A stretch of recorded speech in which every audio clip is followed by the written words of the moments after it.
Então, vamos falar de movimento. Galileu. Galileu fala: dois corpos independentes das massas caem ao mesmo tempo. Antigamente, eles pensavam, muito antigamente, na época de Aristóteles, eles pensavam que os corpos pesados caíam primeiro. Só que Galileu veio para mostrar que isso era errado. Era o filósofo Aristóteles que falava que dois corpos o mais pesado cai primeiro. Só que Galileu provou, com a queda livre, que dois corpos independentes das massas caem ao mesmo tempo quando desconsiderado o atrito com o ar. Ele fez essa experiência na Torre de Pisa. Galileu mostrou os movimentos dos pêndulos, que o tempo para completar uma oscilação completa é o mesmo, independente da distância percorrida. E esse xb igual a xa menos vt. Olha, velocidade, o vetor velocidade vai ser velocidade s, b, mais velocidade c, que é o c da correnteza. E quando eles estão diferentes, a velocidade é a subtração delas, que é nada mais, nada menos que isso. Quando o tempo de A e o tempo de B, tipo o tempo de C, da correnteza, e o tempo de B, que é o do barco, são iguais. Vamos falar agora das leis de Newton. Esse aqui é o Newton. Primeira lei de Newton. Um corpo em movimento tende a ficar em movimento e um corpo parado em repouso tende a ficar parado em repouso. Aqui temos uma tirinha que exemplifica isso. Um corpo em movimento tende... Aqui tem uma pedra que freou o skate do menino, só que o menino tende, como ele é um corpo, não foi ele freado, e sim o skate, ele tende a ficar em movimento, retilíneo e uniforme. Esse aqui é outro. Um corpo em movimento tende a ficar em movimento. Ele foi parado, só que o skate dele continuou. E esse aqui é um outro que mostra que um corpo parado tende a ficar parado. Se você puxar essa toalha aqui forte, a garrafa de água vai continuar parada, exemplificando e provando a primeira lei de Newton. A segunda lei de Newton da força resultante é igual a massa vezes a aceleração. Tanto a força resultante quanto a aceleração, eles são vetoriais, são forças vetoriais. Então, se a força resultante for igual a zero, o objeto está em repouso ou em movimento retilíneo uniforme. Se a força resultante for diferente de zero, o corpo está em movimento retilíneo uniforme variado. Aqui, por exemplo, empurrando o carro, que tem que exercer uma força na massa desse carro para ele acelerar. Vamos voltar aqui. Pensa comigo, pessoas. Temos um caminhão e um fusquinha.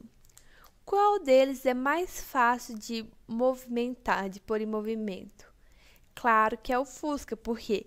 Porque a massa dele é menor. Então, numa mesma força, vai provocar aceleração maior. E isso não acontece com o caminhão, que tem uma massa muito grande. Então, você vai ter que exercer uma força muito grande para dar uma aceleração igual ao do Fusca. E agora, vamos pensar em dois Fuscas. Dois Fuscas, um com a velocidade de 50 km por hora e outro com a velocidade de 60 km por hora. Qual é o mais fácil de parar? O que tem a menor velocidade, porque é o que tem a maior velocidade é mais difícil de você mudar o movimento dele. Então, temos que saber o quê? Que quanto maior a força e maior a quantidade de movimento... Não, peraí. Mentira. Quanto maior a massa, é menor a aceleração. E quanto maior a massa, é maior a força aplicada. E é mais difícil mudar o movimento de um corpo que tem maior massa e maior velocidade. Temos outra regra, outra fórmula, que a força é a variação de movimento sobre o tempo, variação de tempo. Isso quer dizer que quanto maior a força, maior a quantidade de movimento transmitida a um móvel. Terceira lei de Newton. Essa terceira lei ela acontece em par, em corpos diferentes. Elas não se anulam, têm o mesmo módulo, mesma direção e sentido contrário. A ação em um corpo é a reação em outra. A bolinha A vai bater na bolinha B. A força que a bolinha A vai exercer em B é igual à força que a bolinha B vai exercer em A. Aqui também esse carinha que vai cair no chão. Isso aqui é importante falar. Olha. Essa aqui é a força que ele vai exercer na Terra. E a força que a Terra está puxando ele para baixo. E a força que ele vai ser empurrado para cima. Mas isso não é anormal. Essa força aqui não é anormal. Quando ele bater, vai ter uma reação contrária a ele.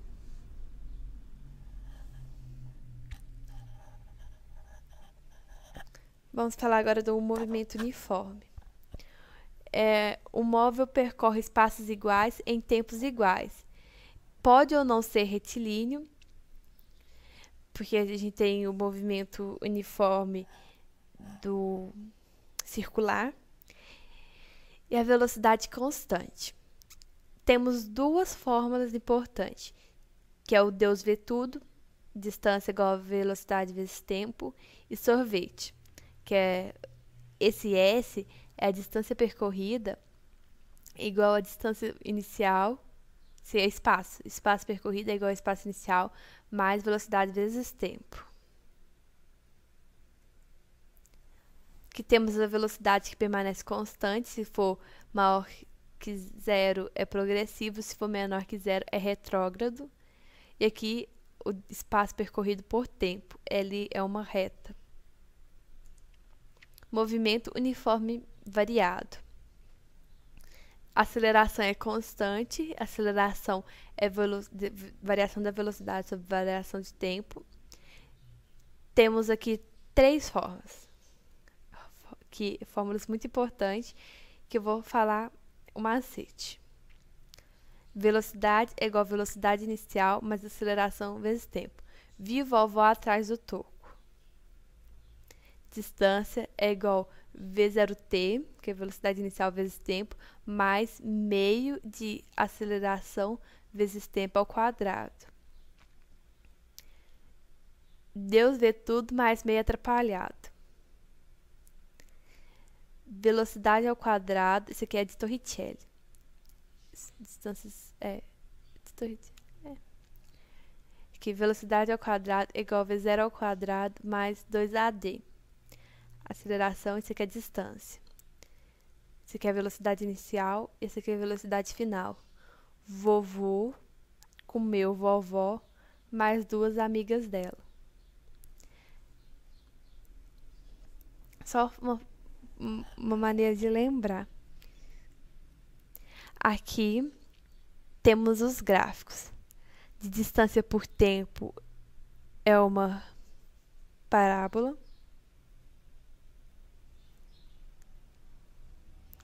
Não é bem uma parábola, é uma meia parábola. Aqui, quando a aceleração for menor que zero, e esse quando a aceleração for maior que zero.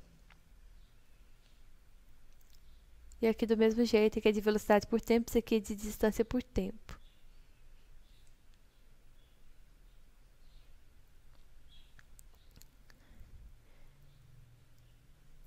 Essa parte aqui é retardado, porque a velocidade está diminuindo, e aqui é acelerado, porque a velocidade está aumentando. Por quê? Aqui está descendo e aqui está subindo. Então, aqui aumenta e aqui diminui. Aqui está aumentando. Então, e aqui está diminuindo. Mas Por que ficou retardado e acelerado do mesmo jeito? Porque aqui a gente está falando de uma aceleração negativa e aqui de uma aceleração positiva. Então tem que ficar atento a isso.